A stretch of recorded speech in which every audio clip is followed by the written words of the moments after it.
Colossenses. Da última vez, nós tivemos vendo aspectos negativos sobre desejos perversos, sobre prostituição, impureza, paixão lasciva, desejo maligno, avareza, ira, indignação, maldade, maledicência, linguagem obscena. Vimos todos esses textos. Hoje nós vamos ver o aspecto positivo. Vamos lembrar que quando nós vimos esses aspectos negativos, o tema era os despojeis. O termo despojar tem a ideia de tirar a roupa suja.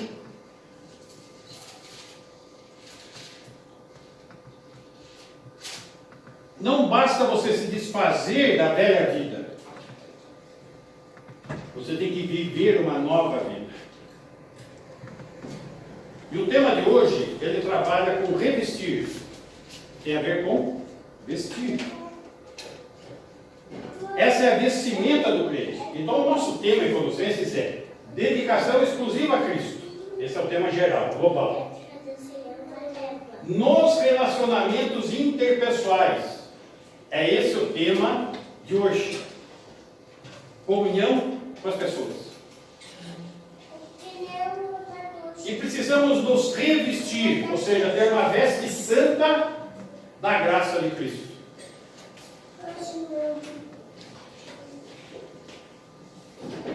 Vestimenta. Não estamos falando da vestimenta exterior.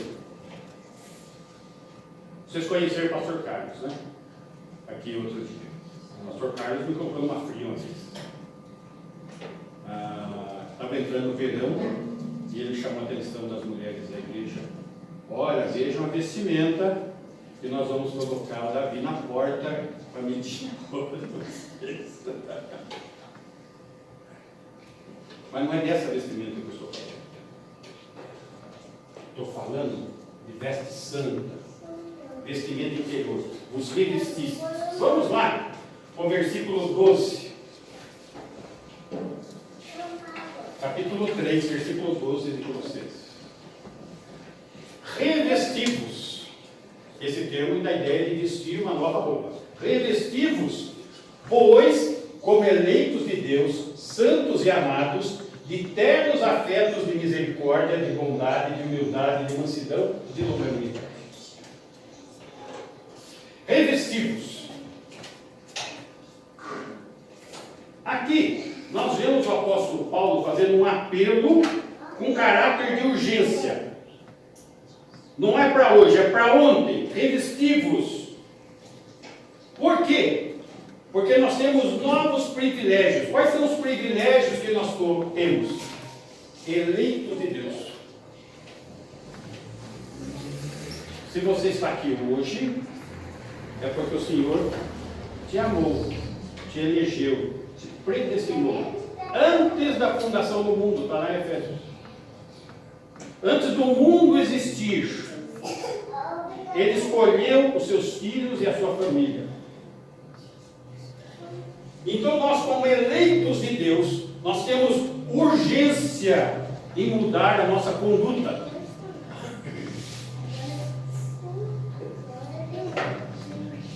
Deus nos escolheu. Deus também nos separou. Santos.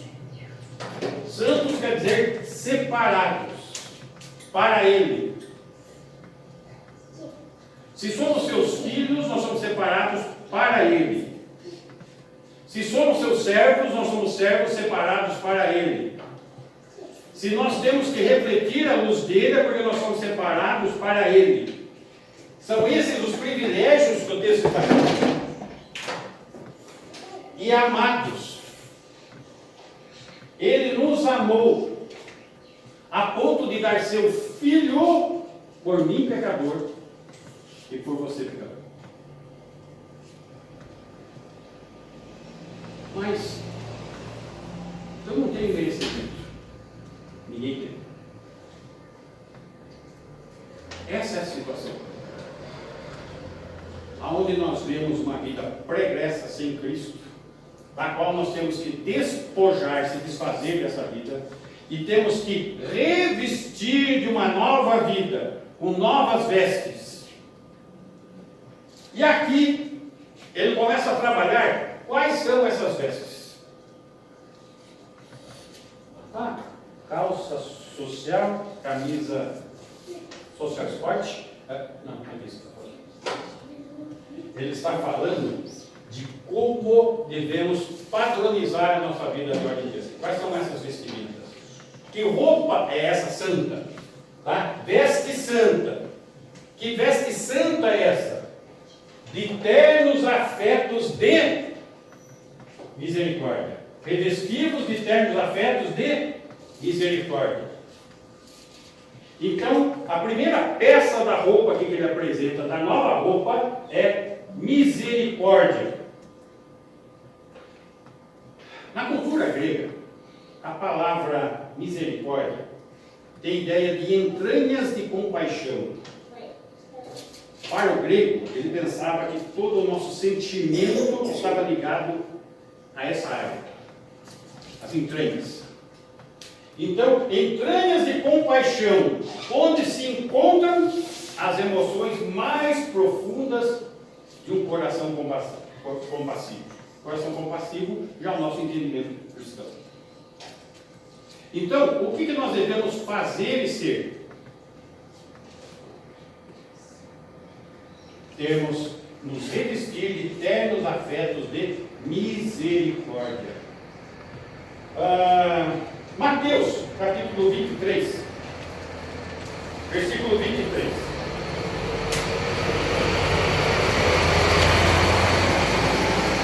Ai de vós, escribas e fariseus, hipócritas, porque dais o dízimo da hortelã, do endro e do cominho, que são plantinhas pequenininhas, e tendes negligenciado os preceitos mais importantes da lei, a justiça. Então, aqui nós estamos no período da lei, no contexto judaico. Mas o judeu é homem como nós, pecador como nós. E aqui Jesus já está chamando a atenção deles quanto à misericórdia. Hebreus, capítulo 8, versículo 12. Pois, para com as suas iniquidades, usarei de misericórdia, e dos seus pecados jamais me lembrarei. Essa maneira como nós somos tratados. Deus está olhando para as nossas iniquidades e está usando do que? De misericórdia. Porque se não fosse misericórdia de Deus, essa garagem aqui ia ser um grande forno pegando fogo. Não ia sobrar nada de ninguém. Eu tive um professor que ele falava que o homem é bom para ser lenha no inferno. Para isso o homem é bom. Então, o que está falando? Para com as suas iniquidades usarei de misericórdia, e dos seus pecados jamais me lembrarei. Como que ele não vai se lembrar? Se houver arrependimento e mudança de vida. E essa mudança de vida significa despojar daquela vida toda errada e se revestir, ter uma nova veste. E a primeira peça da veste é misericórdia. 2 Coríntios, capítulo 4, versículo 1. Pelo que, tendo este ministério, segundo a misericórdia que nos foi feita, não desfalecemos. Se você está desanimado, se você acha que não consegue, que não vai dar, ele está falando, não desfaleça. É Ele que nos capacita, é Ele que coloca o seu Espírito em nós, é Ele que nos move. Basta nós crermos e nos entregarmos. Não deve existir desânimo. Segunda peça do vestuário, revestivos de ternos afetos de bondade. Note, aqui nós estamos falando de relacionamentos interpessoais. Misericórdia, para com as coisas de Deus, para com os irmãos. Bondade, para com os irmãos. Bondade é ter um espírito espírito não egoísta, que tem prazer em ajudar os outros em afeição e boa vontade.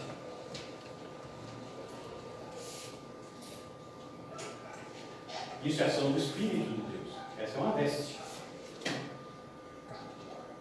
Aliás, eu sou grato pela mudança, gente. Veio uma arada aí. 10, tudo forte, viu? Tudo forte. E ontem, hein, Cris? Você e a Márcia, o Juninho só ficou observando. Juninho, obrigado, Juninho. Deram um jeito naquilo que eu pensei que ia demorar uns 15 dias para resolver. Bondade. Bondade. Salmo 52:1. Por que te glorias na maldade, ó homem poderoso? Pois a bondade de Deus dura para sempre. Quanto tempo é a bondade de Deus? Sempre. Se nós somos filhos de Deus, devemos ser bondosos quanto tempo? Sempre. Sempre. Mas nem sempre as pessoas são, porque a gente está chamando a atenção. Por que te glorias na maldade? Homem poderoso. Né? Então, existem pessoas que se gloriam na maldade e não na bondade. Romanos, capítulo 2, versículo 4.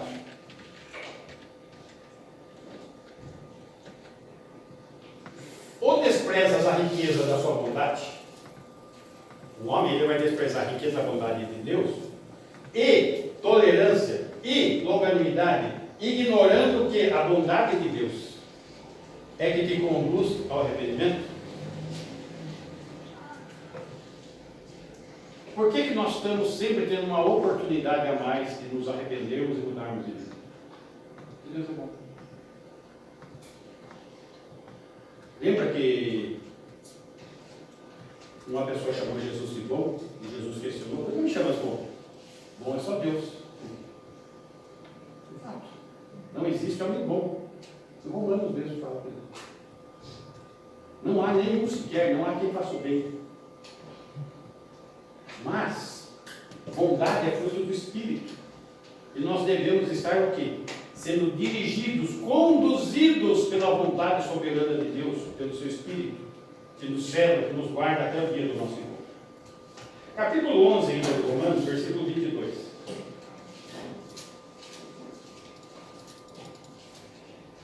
Considerai, pois, a bondade e a severidade de Deus. De novo, está chamando a atenção para isso. Pensa bem, Deus é bom, mas Ele é reto juiz. As coisas não vão ficar dessa maneira, não. Para com os que caíram, severidade. Mas para contigo, a bondade de Deus, se nela permaneceres. Vai ser firme, inabalável. De outra sorte, também tu serás cortado. Disciplina. Mas ele está falando: põe a veste da bondade. Despojou daquelas vestes antigas, põe a veste nova. Bondade. Revestimos da bondade. Aí ele chega na terceira peça: humildade. Revestimos da humildade. O mundo pagão, na época do apóstolo Paulo, eles não admiravam humildade. Eles achavam que humildade era fraqueza. Eles gostavam do quê? De pessoas orgulhosas, poderosas. Isso que eles admiravam. Então, quando Jesus começou a pregar sobre humildade, essa mensagem não foi muito bem aceita pelo mundo grego. Porque humildade para eles é fraqueza. Humildade é o que então? É ausência de vaidade. É aceitar o lugar inferior. Estimando o outro mais do que a si mesmo. Isso é humildade. Qual é o maior exemplo de humildade que nós temos? Jesus Cristo. Filipenses capítulo 2, verso 1. Filipenses 2, 1. Se há, pois, alguma exortação em Cristo, alguma consolação de amor, alguma comunhão do Espírito, se há entranhados afetos e misericórdias, ele está desenvolvendo o tema. 2.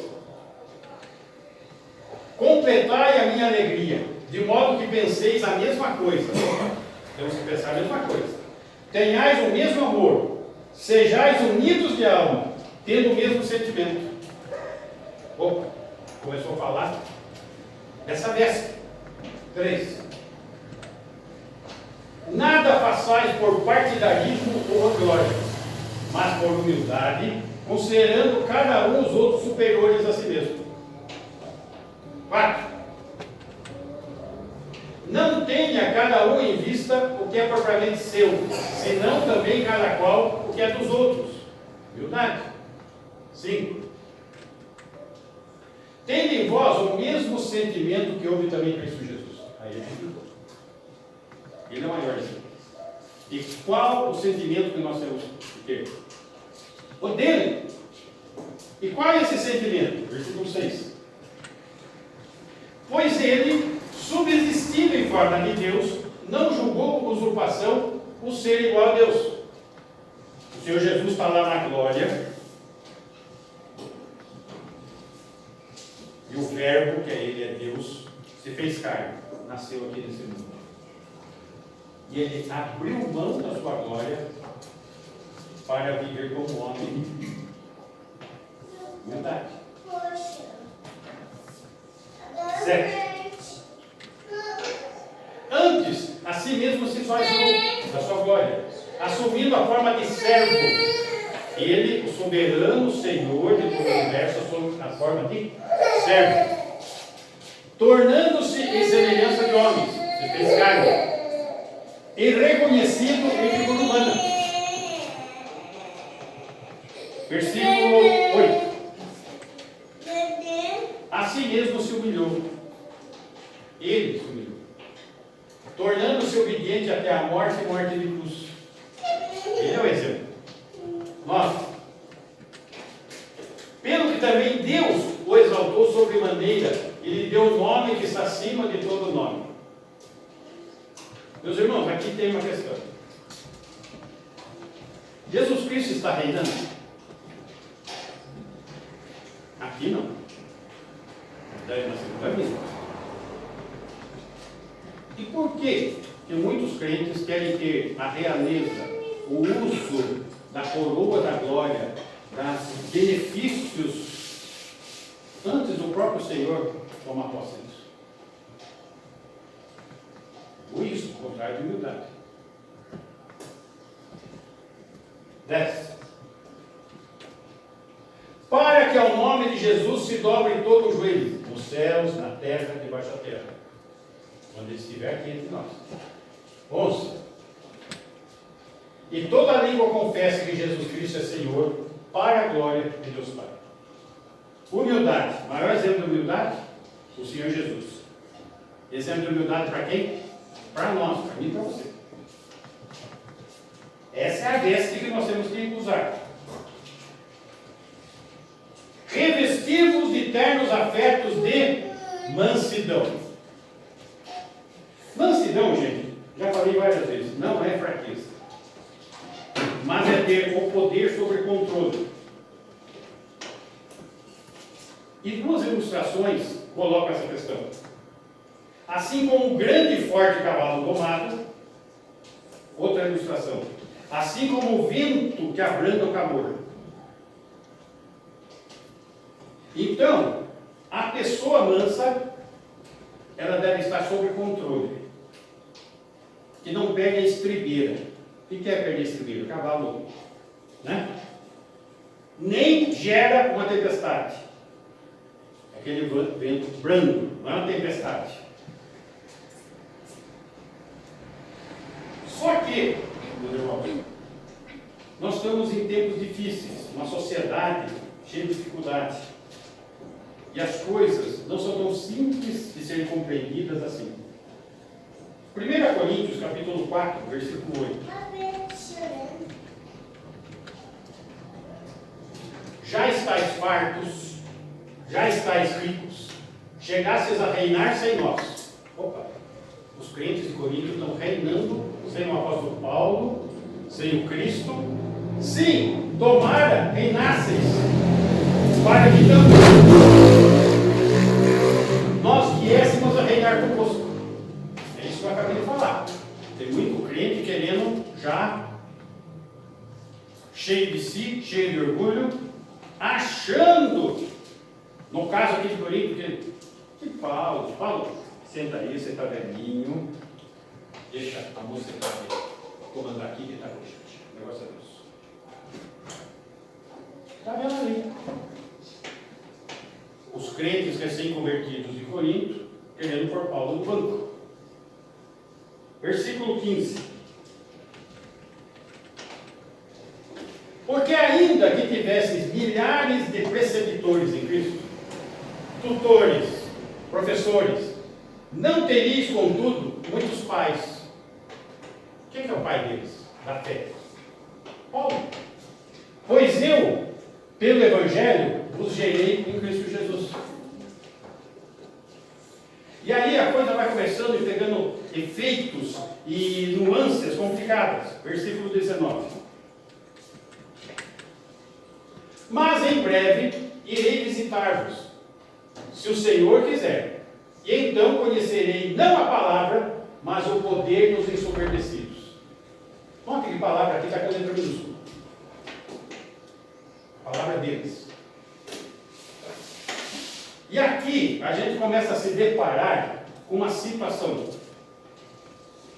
Se eles estavam sob influência de tutores, e estavam caminhando por caminhos longe de Paulo, vamos contextualizar um pouquinho isso. Hoje nós temos infinitos tutores aonde? Na internet. Na internet. E aí, lá o vento sopra para tudo quanto é lado. As informações são das mais variadas.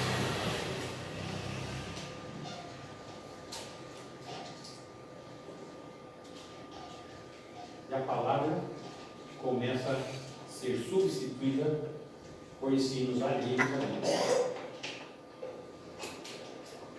Isso que está acontecendo, gente, está aí para todo mundo ver.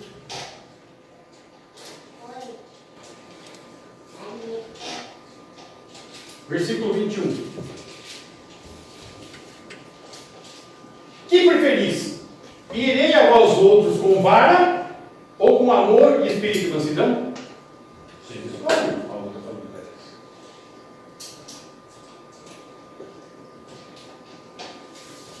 Quem que tornou Paulo apóstolo?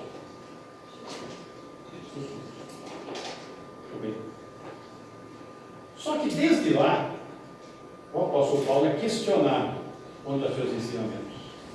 Desde lá, desde aquela época, até hoje, ele é questionado. O que eu acho estranho é que os questionamentos não levam em consideração que são 13 livros do Novo Testamento escritos para a igreja. 13. Não, e o Paulo está por fora, está desatualizado. Essa é uma questão que está acontecendo, onde está faltando o quê? Mansidão. E você vê aqui que Paulo está querendo agir com amor e espírito de mansidão. Mas depende de como a coisa está caminhando. Tiago, capítulo 1, versículo 21. Portanto, despojando-vos, olha, tirando essa roupa da velha vida, de toda impureza, acúmulo de maldade, acolhei com mansidão a palavra em voz implantada. Opa! Que era o que não estava acontecendo em Corinto. A mansidão não é só mansidão com relação às pessoas, é com relação a Deus, com relação à palavra de Deus, à direção do Espírito Santo. Mansidão, a palavra que nos foi implantada, que você creu, que você entregou a vida para o Senhor. qual é poderosa para salvar a vossa alma. Mas novamente, versículo 22. Tornai-vos, pois, praticantes da palavra e não somente ouvintes, enganando-vos a vós mesmos. O que é ser praticante da palavra, meus irmãos? É despojar da velha vida e revestir uma nova veste, uma nova filosofia de vida, uma nova forma de viver, onde inclui estas vestes: misericórdia, bondade, humildade, mansidão. Essa é a nova vida. Para mim e para você, gente. Essa é a nova vida. E fora disso, é fora da vontade de Deus. Fora disso, é o orgulho. Fora disso, é egoísmo. É minha vontade, não a vontade de Deus.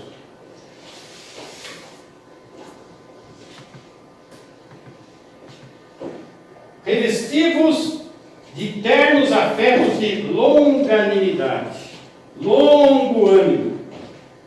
Isso tem a ver com o quê? Paciência.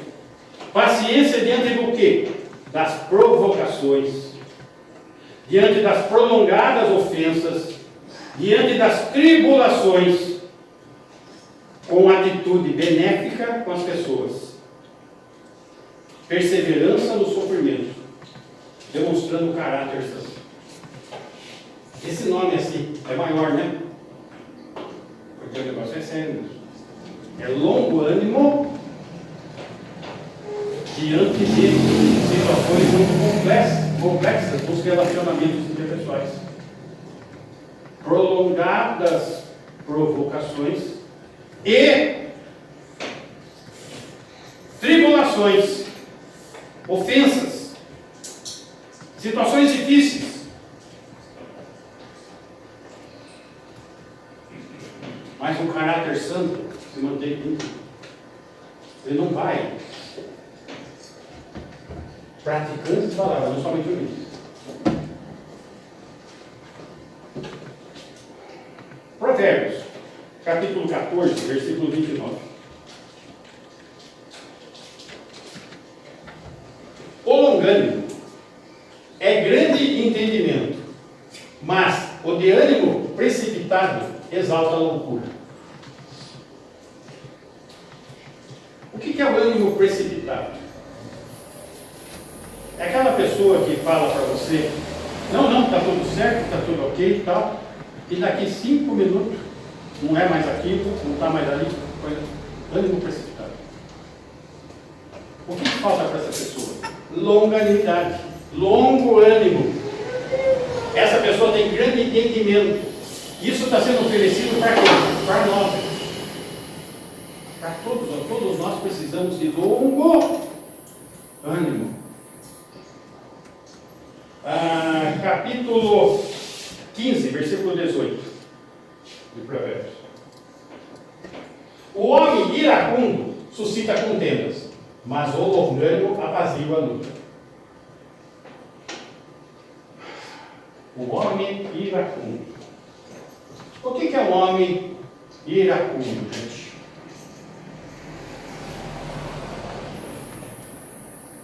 É aquele que não leva para casa.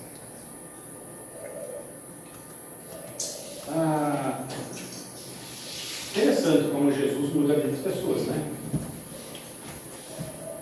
Antes de Cristo, eu era iracundo. E para pegar o estupim era curtinho assim.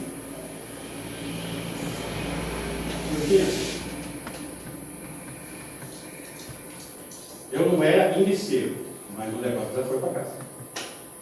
Então, precisava muito tempo para acontecer alguma coisa, né? Então, o matusqueiro da escola, tive que juntar ele e dar uns tapas. O grandão fortão, eu tive que pegar com ele. No clube também, o grandão lá também tive que pegar com ele. Depois de Cristo, eu fiquei calminho. O iracundo suscita contendas. Suscita.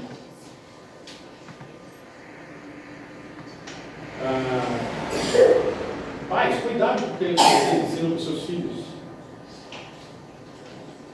Porque meu avô era Aracatu, meu pai era Aracatu, eu fui instruído assim.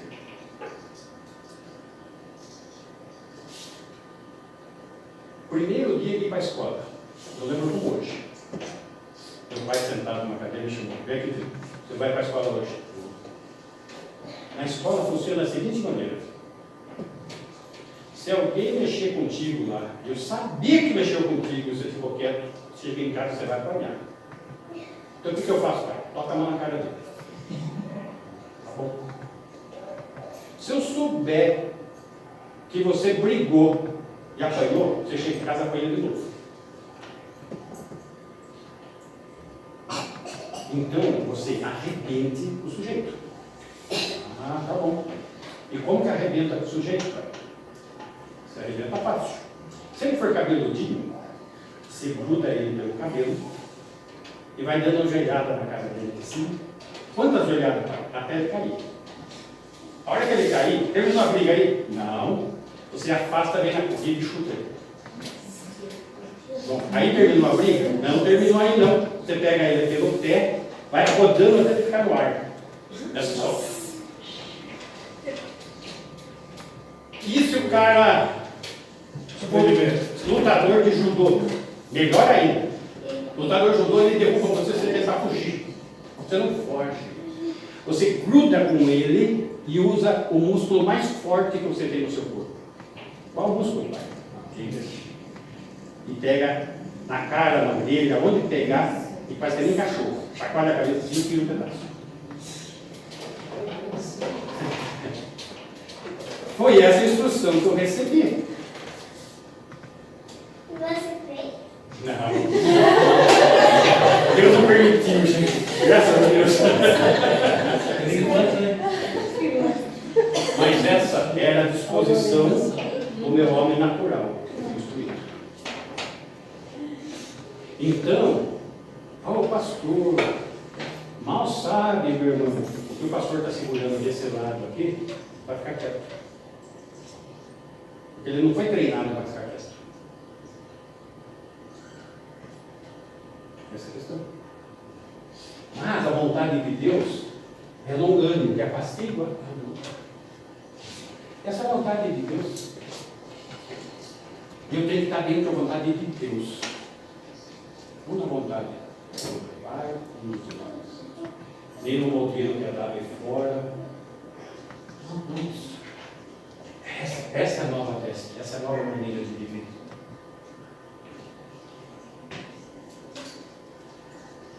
Está bem próximo do fruto do Espírito, né? Isso, é fruto do Espírito. Fruto do Espírito. Provérbios 16, 32.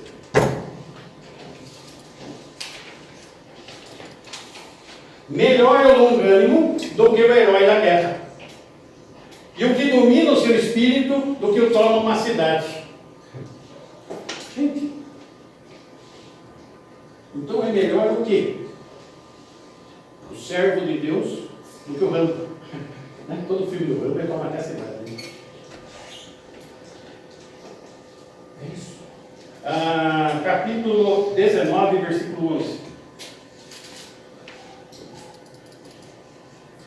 A discrição do homem o torna longânimo, e sua glória é perdoar as injúrias. A glória, o que é? Perdão. O outro te ofende, o outro agride, está tudo bem. Agora não é isso. Não está no bebite. Não está nas injúrias. Havia nesse caso, eu já vi isso aí, eu fiquei pensando a guerra. A Bíblia diz que existem tempos de guerra. A segunda vinda vai ser uma guerra. Então o problema não é uma guerra. O problema é o motivo da guerra. Porque Jesus é o Senhor dos exércitos. E Ele vai implantar o seu reino aqui.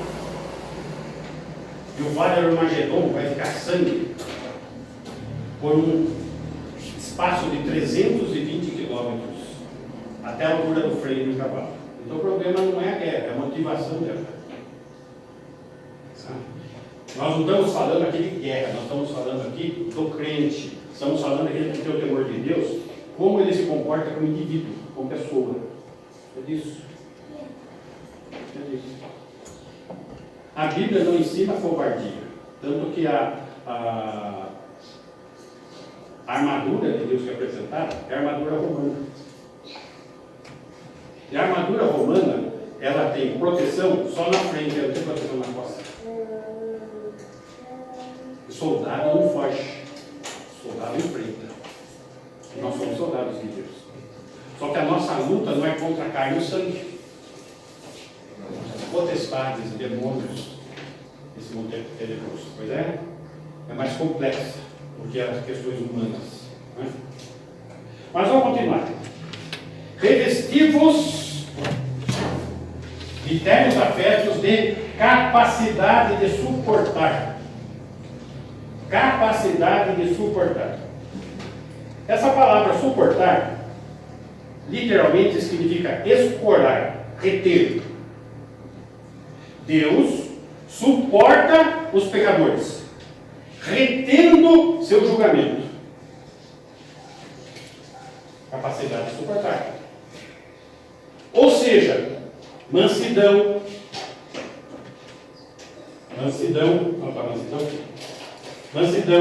longanimidade e capacidade de suportar, elas andam juntas, elas caminham juntas,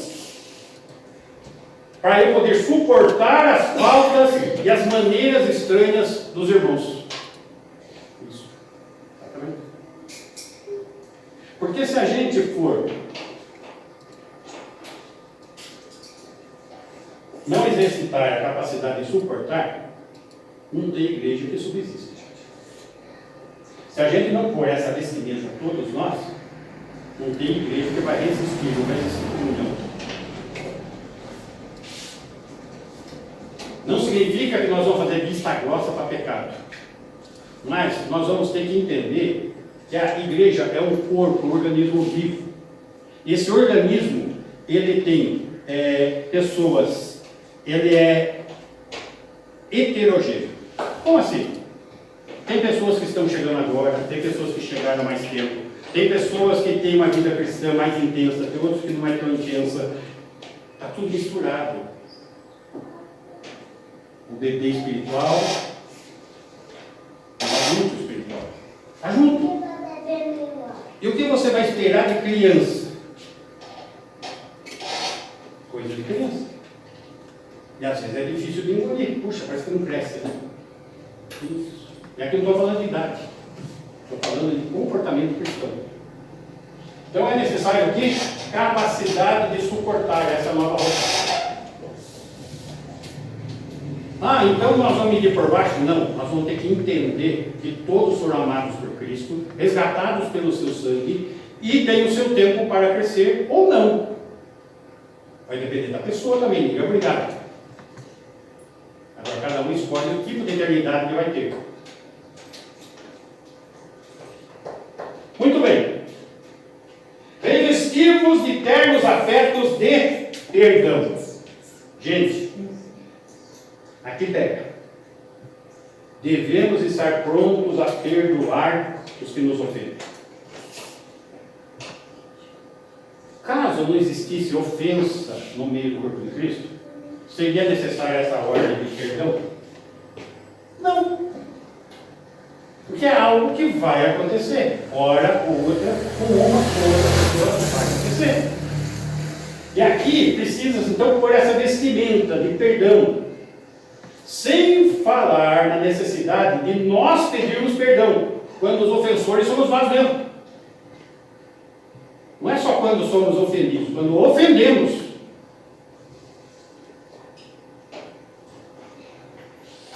Essa é a nova roupa. Será que se nós fôssemos tratados por Cristo, pelo nosso tipo de conduta, nós poderíamos ter perdão, como temos tido? várias vezes. 1 João, põe lá para mim aí, então. 1 João capítulo 1, versículo 9.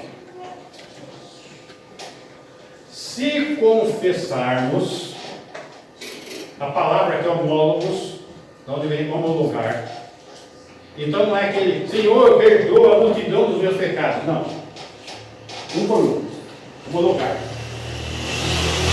A, B, C, D, põe em ordem alfabética os pecados, acerta um por um com Deus.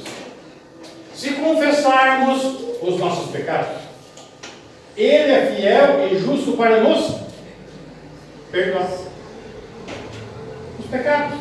E fazer o quê? Nos purificar de toda injustiça que nós praticamos. Agora, se Ele nos trata assim, por que nós queremos tratar o irmão diferente? Né? Exatamente. Se Ele perdoa, por que nós não podemos exercitar o perdão? Agora, Ele perdoa em que base? Confissão, arrependimento. Essa é a questão.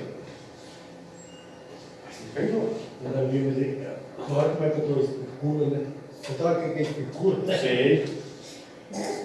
Ainda bem, eu não sei, o senhor falou sobre isso aí. Pecado, por um, né? Como se lembrar esse pecado?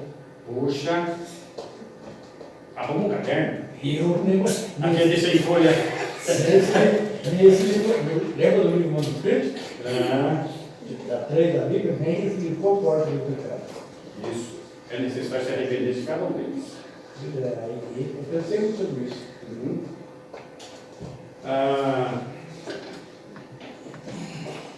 Normalmente, essa confusão vem na mente das pessoas e elas se sentem mal, sabe?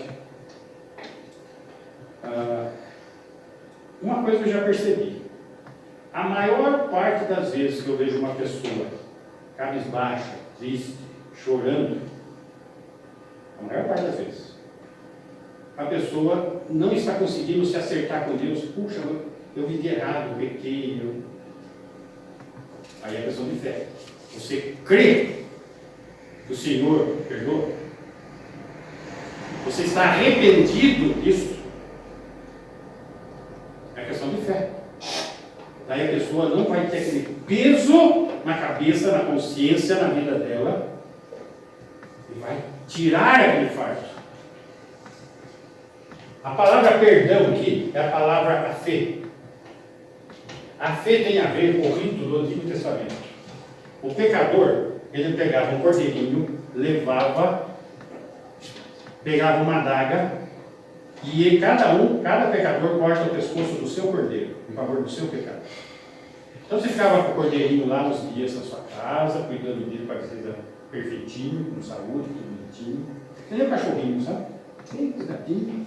Aí você vai pegar aquela capinha assim, e zape na garganta dele. E aquele sangue que está derramado, aquela vida que está esvaindo em favor do seu pecado. Aí o sacerdote pega aquele animalzinho, coloca naquela grelha do holocausto, ali incinerado, e sai um monte de cinza embaixo. Aí volta um pratinho de cinza para o pecador. O pecador sai do deserto, e lá ele pega essa cinza, joga ao vento, e o vento espalha. Por quê? O pecado dele foi acertado por Deus, como aquelas cinzas se espalhou com o vento, assim foi acertado nele com Deus. É isso que é perdoar. O quê? Os nossos pecados.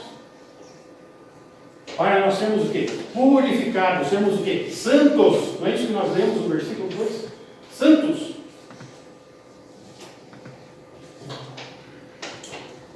Versículo 13, que nós pulamos a leitura. Colossenses 3,13. Suportai-vos uns aos outros, perdoai-vos mutuamente. Cada alguém tenha motivo de queixa contra outro, assim como o Senhor vos perdoou, assim também perdoai-vos. Opa! Qual que é o padrão de acerto, gente? Assim como o Senhor vos perdoou, perdoai vós. Esse é o padrão. Todos nós somos perdoados. Todos nós devemos perdoar. Sim. Só que quando chega nessa hora, meus irmãos, aonde você, quanto mais chegada e mais íntima a pessoa de você, mais difícil é perdoar. Porque está a questão do orgulho, né?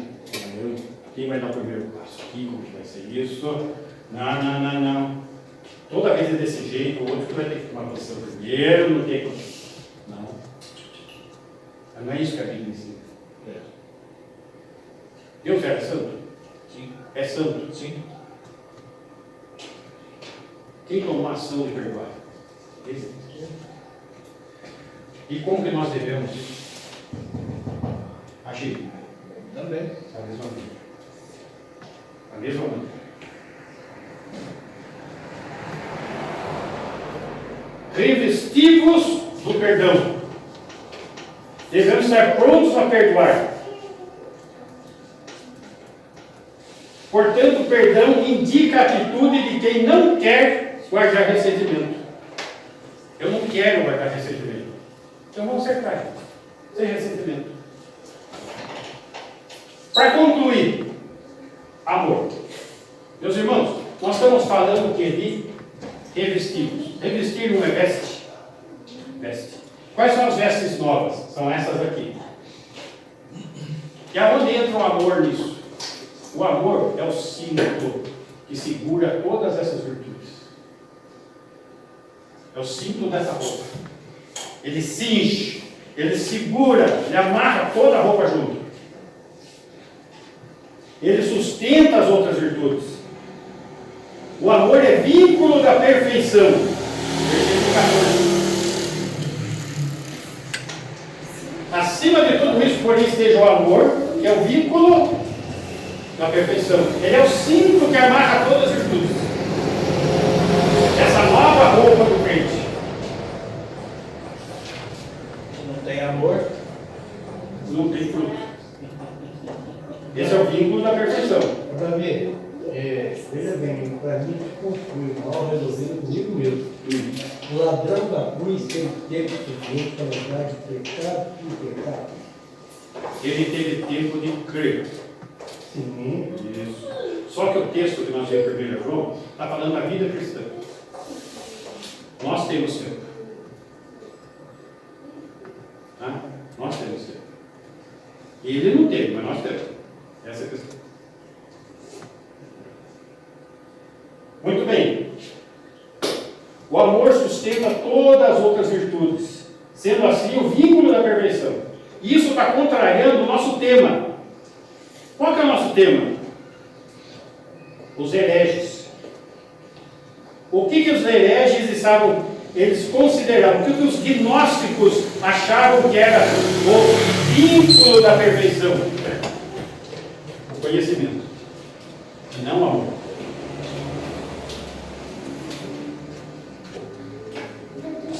Os gnósticos, eles afirmam que a solução para o mundo é o conhecimento.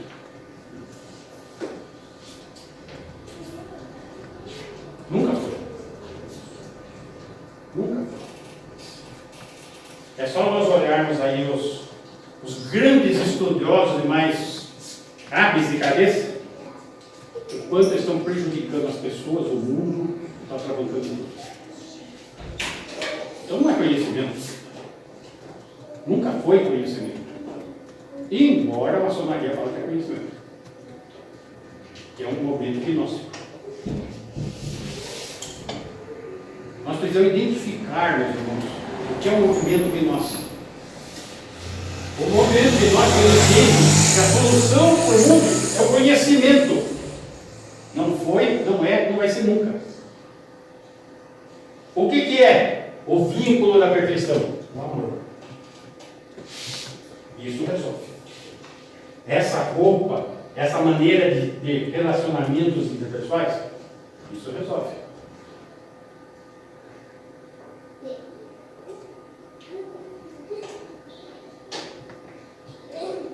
Então o apóstolo Paulo aqui está dando coordenadas para que nós possamos ter este viver E temos certeza de que vestes que estamos usando, que tipo de vida cristã estamos vivendo, que cristianismo é esse que nós declaramos.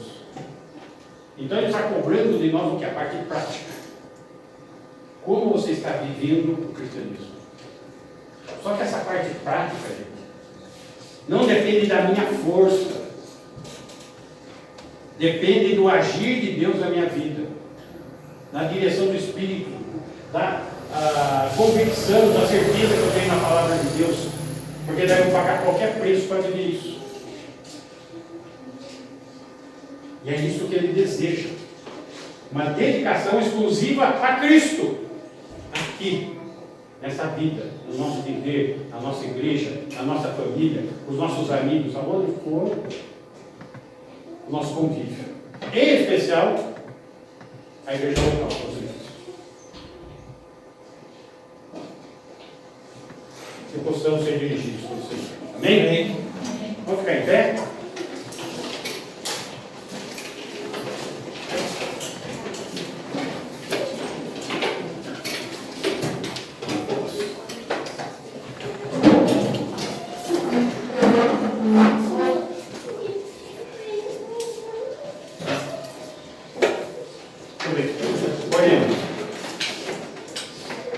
Senhor, agradecemos pelo teu grande amor, agradecemos porque o Senhor mesmo é o nosso modelo, a nossa referência, e que possamos viver essa vida em Cristo, em profunda comunhão com Cristo, com convicção, com certeza, com dedicação, aonde tudo que nós estamos bebendo da sua palavra retorne em força e poder de fé, para podermos viver essa fé de maneira intensa. Grato, Senhor, pelos irmãos, pela oportunidade de nos reunirmos e comungarmos, pelo privilégio, Senhor, para aprender de Ti, que Teu Espírito esteja nos fortalecendo e nos dando direção. Gratos pela oportunidade, exaltamos o Teu nome sempre, em nome de Jesus.